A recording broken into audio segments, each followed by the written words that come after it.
Hi, I'm Rick Barron, your host, and welcome to That's Life, I Swear. The year 2022 ended with the Ukraine war still ongoing. It was a war started by Vladimir Putin to reestablish the Russian Empire that once was.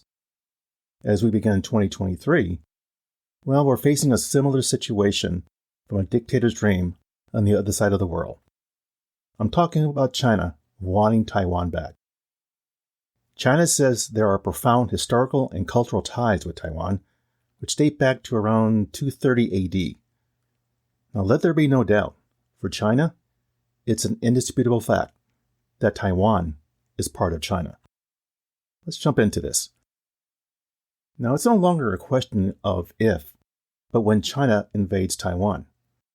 China hasn't been subtle about its preparation for pulling Taiwan back under its rule.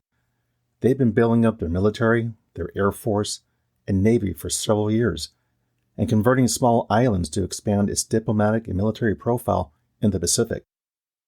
This is no mirage, people. It's reality. So what's behind China's ongoing reasoning to invade China? What's the significance of invading and starting a war, and God forbid, kicking off World War III? Now, China has been claiming sovereignty over Taiwan, which lies about 110 miles across the Taiwan Strait. Now, to put a finer point on it, China demands reunification with the island nation of 24 million people. Now, there's a history between these two countries, starting with the Chinese Civil War in 1949. It was soon after Mao Zedong's Red Army defeated the forces of the Chinese nationalists under Chiang Kai-shek that they soon escaped to Taiwan and set up an authoritarian-type government. Now, fast forward to 1975. Chiang Kai-shek has died, and the authoritarian government that once was has now been replaced with a democratic type of government. With a change towards democracy, it becomes even more adamant that Taiwan citizens want nothing to do with coming under Beijing's repressive rule. As Taiwan continues enjoying their new journey towards democracy, Chinese President Xi Jinping has a whole different view on Taiwan and their democracy. The president of China looks at Taiwan with a different set of lenses, just as he saw Hong Kong, a part of China taken away from Western powers. Xi Jinping is taking a view much like Vladimir Putin. He seeks to rejuvenate China to a world-leading status that's unequal. With that goal in mind, he believes China must reclaim the territory it lost in the 19th and 20th centuries. Those who deeply understand Xi's leadership sense that he may want to invade soon. The window of opportunity could be closing, as President Biden has pledged that the United States would come to Taiwan's aid. Now, what really concerns the Chinese president is that the U.S. is helping arm Taiwan's defenses.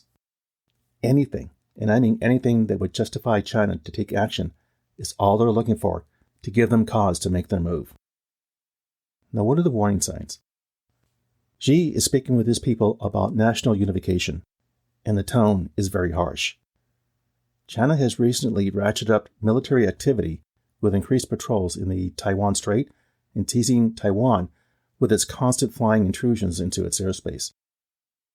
To make their point that any intimidation would not be tolerated, China test-fired 11 ballistic missiles into waters surrounding Taiwan and conducted a large-scale naval exercise to simulate a blockade and invasion soon after House Speaker Nancy Pelosi paid a visit to Taiwan.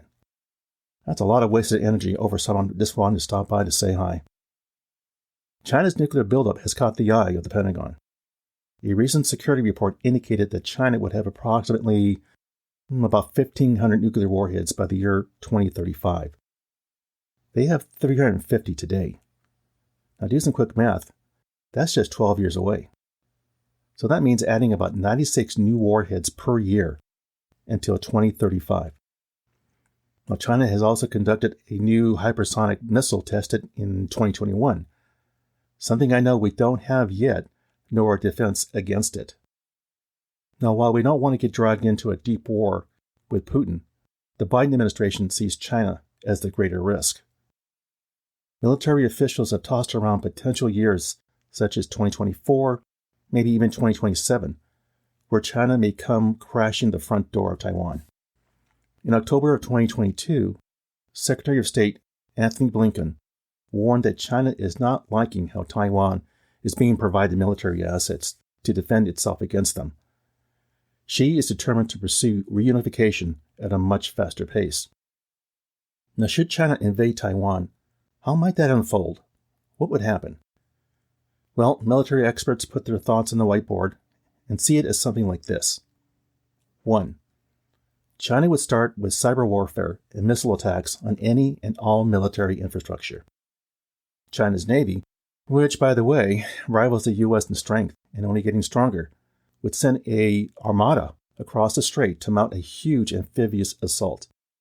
However, Taiwan's shoreline is unsuitable for ships to dock and unload personnel and equipment, and they have a 245-mile-long mountain range from the nation's northern tip to its southern tip, which would be a natural obstacle to any invading troops. 3. A more prudent option, and perhaps prevent an all-out war, is a naval blockade, cutting the island off from food and energy imports. Give it 2 weeks and Taiwan would start going dark, as shared by Richard Chin, Taiwan's former Deputy Defense Secretary. You'd have no electricity, phones, no internet, and eventually, people are going to start going hungry. Now, that type of scenario could then lead the United States and other Western nations to cut off trade with China, which imports more than any other country to feed its 1.4 billion people. Now, the bigger question is, can Taiwan defend itself? Is it even in a position to make a fight of it? Well, to cut to the chase, no. Taiwan has about 200,000 active duty soldiers, airmen, and sailors, compared with China's estimated 2 million. If needed, Taiwan could call in its 400,000 reservists. So at full strength, that would make it about 3-1, still in China's favor. Now, while it sounds encouraging, time is against them. They have neither the weapons nor the proper training to turn the reservists into effective fighting forces. The Taiwan government approved $8 billion in emergency defense spending. It also purchased $14 billion of military hardware from the U.S. However, nothing has been delivered due to the Ukraine war. Currently, the U.S. is having a very difficult time replacing the inventory in its warehouses. Now, there is one ace in the hole that could help Taiwan should the situation become dire, and that's the new B-21 stealth fighter, which has been looked at as America's China deterrence bomber. Now, these planes come at a very high price, like $750 million a piece. The B-21 would carry conventional nuclear arms and could eventually fly without a pilot. This all sounds good, but unfortunately the B-21's first flight isn't scheduled until sometime in 2023. Would the U.S. get involved if Taiwan is attacked?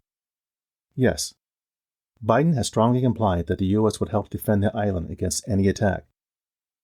Now, when U.S. military officers stage war games to act out the various scenarios of a Chinese invasion of Taiwan, they usually end up pretty badly for the U.S. In extreme scenarios, the U.S. attacks mainland China, and then China attacks Hawaii and Alaska. I mean, think about that. In virtually all scenarios, a U.S.-China war over Taiwan would devastate both sides of the world.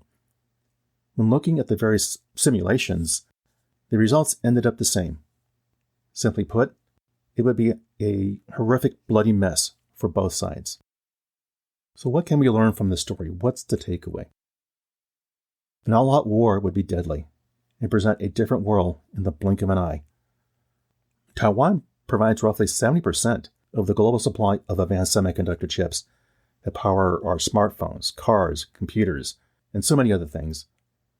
Over the past 2 decades, the U.S. has spent about $300 billion on Taiwanese chips. Even China relies on them and has neither the expertise or the infrastructure to produce its own.